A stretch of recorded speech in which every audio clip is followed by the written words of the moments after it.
So my dad was an activist, man. What really got him going was when he was in the mayor's office and he made some comments about Jews.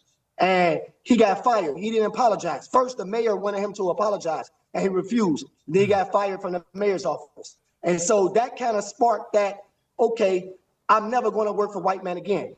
Even though it was a mayor office, and the mayor was black. It was a black mayor.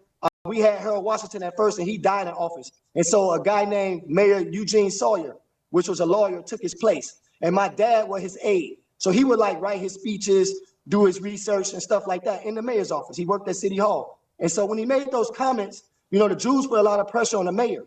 And the mayor, it took him a week. He asked my dad to apologize a couple of times.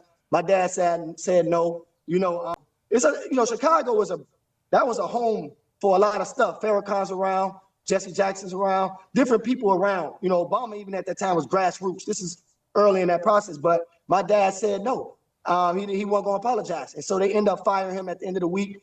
And even part of my insecurity of not wanting to have bills was watching my dad get his livelihood taken away. Now, we was a middle-class family at that time. You know, my mom have a master's degree. Even though she was Black Panther stuff, she was working in the healthcare field. My dad had his mayor's job. And to watch us change because of the beliefs and him refusing and standing on something kind of just sparked him. And so he started doing lectures all over universities throughout the school year. He was called, this is before YouTube, before social media, and it got real hot. He was real cool with Khalid Muhammad, was always around. Even when Khalid Muhammad broke up with Farrakhan, my dad went towards Khalid Muhammad. So it was like, you know, it was that love, that Pan-Africanism. So what you're saying is that foundation was to be unapologetic about who you are. So even when I went to school, like I couldn't stand up for the Pledge of Allegiance. And they kind of already knew, like my dad was always in the newspapers, and to see your dad be compared to Hitler because he said something, you know, it's like, it makes you build tough skin. And, you know, it made us tough, me and my sisters. And, you know, it was always in the house.